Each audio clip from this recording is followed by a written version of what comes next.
Sonic blasts can take various forms. The burst of a jet, the crack of a whip, the crash of thunder. Primitive tribes like the Quapaw worship the sound as if it were a god. Poets like Shakespeare used it as a harbinger of death, coming before the murder of a king. But he doesn't have the luxury of such theatrics. Ulysses Claw is a scientist. He knows better. He understands that it's just atmospheric instability.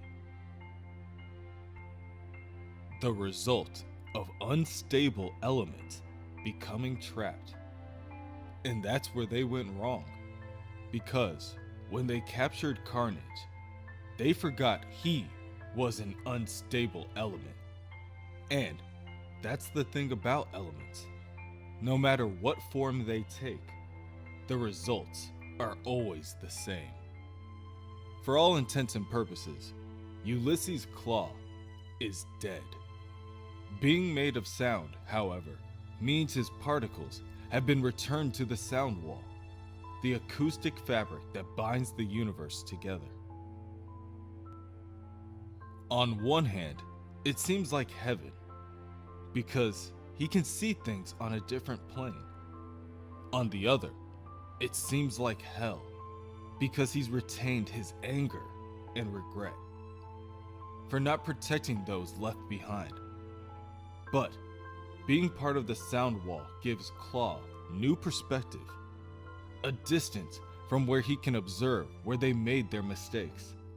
Because similar to how it takes sound from distant planets various years to reach Earth, sound from across time are just now hitting his consciousness. From what seems a lifetime ago, the roar of a symbiote abandoned by its parent crosses in front of him. From a few moments later, a sigh of relief as the creature finds a suitable host arrives in Claw's aura. Symbiote is passed from host to host. It becomes apparent that the symbiote's rage has only grown over the years, and Claw now realizes that taking it away from Cassidy was the worst thing they could have ever done. Carnage acts like a teenager, striving for independence, yet desperate for a connection with its original host, its only family. Family, a common source of pain and suffering, it seems. From earlier today, the sound of a father whimpering hangs in the air. From seconds ago, Claw catches a gasp of a child seeing his father in new light. And from this very moment, the plink of the proverbial light bulb goes off as Claw realizes that the wizard and the symbiote are angry about the same thing, which doesn't bode well for anyone. Outside City Hall, it begins to pour. The lightning cackles in the background, so loud it wakes up Dr. Malice from his slumber. "What happened?" he asks as he scratches his head. Spider-Man sees the doctor and tells him to stay down. Spider-Man then looks across the street and sees the wizard covered in the Carnage Symbiote, lifting a car, bellowing, "Where is my family?"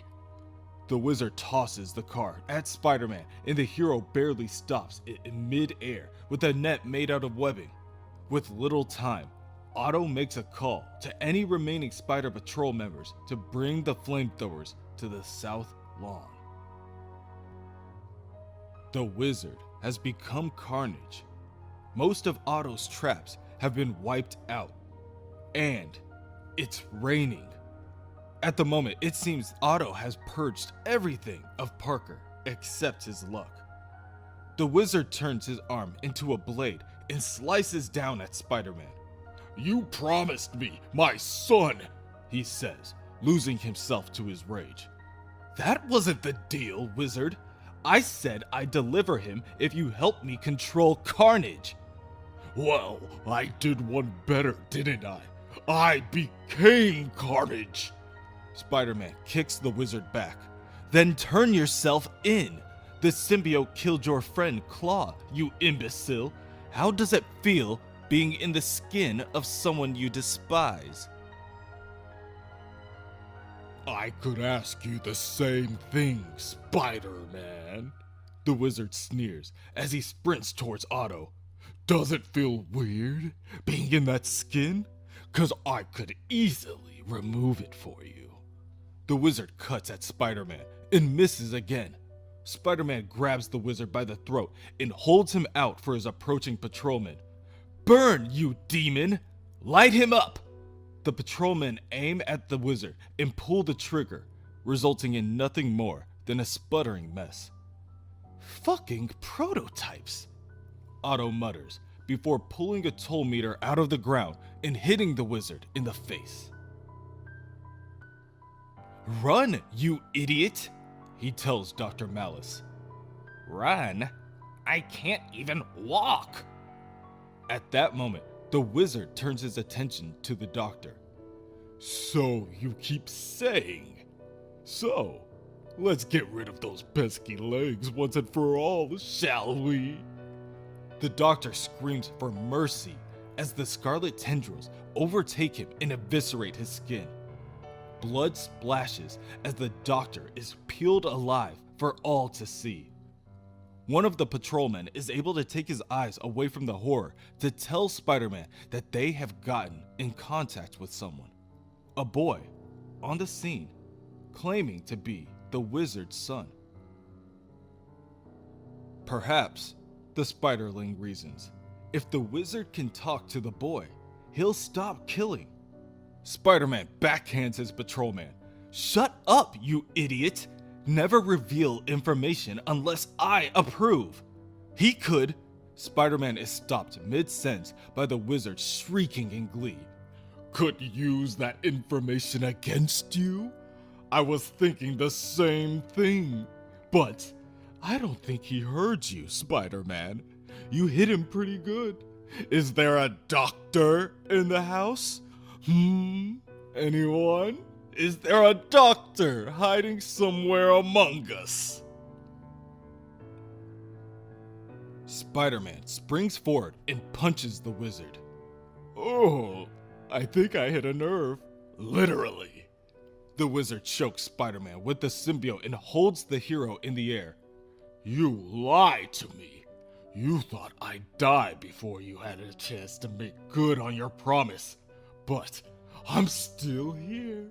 So bring me my son." "I know your body can take it, Spider-Man. But can your ego? 'Cause if I can't destroy your flesh, I will just as easily destroy your life. Undo the great miracle you seem to have pulled off, making it all for naught. Now bring me my family." The wizard stabs Spider-Man in the ribcage and throws him to the ground. Spider-Man finally obliges. "All right, you can have him. Bring him in," he tells his men.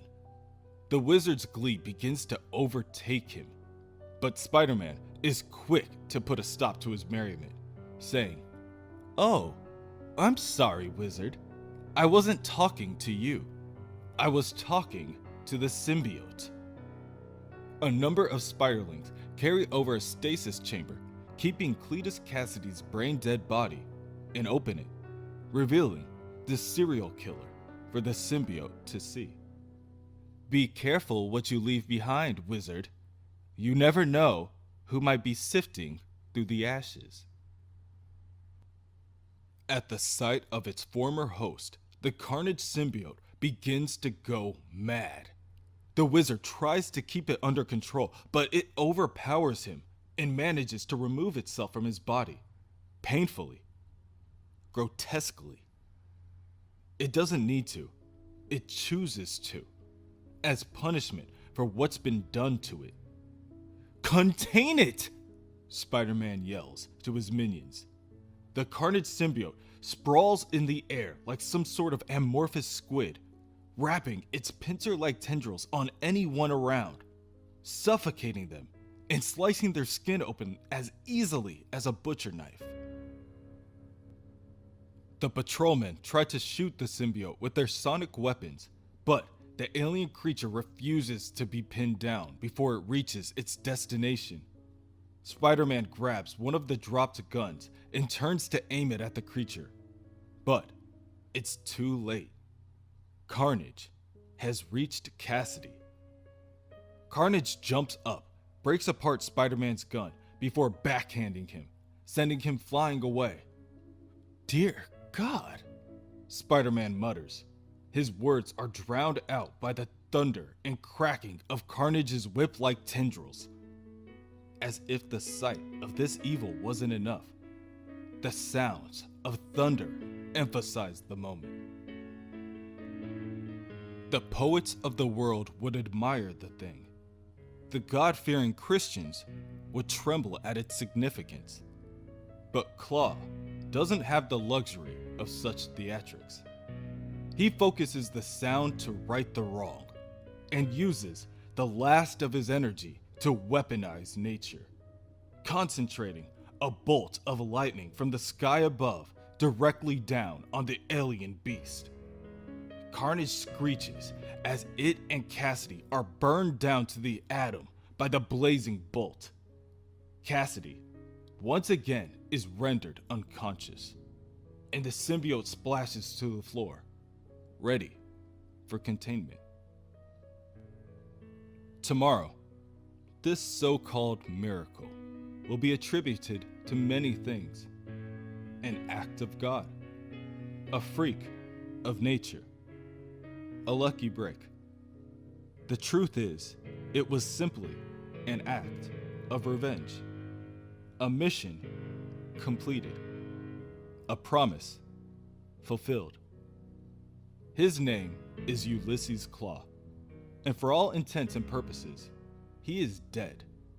His particles continue to disperse throughout the sound wall to the point that even his consciousness will soon be gone. And while he now knows how the future will unfold, he will no longer be able to hear it.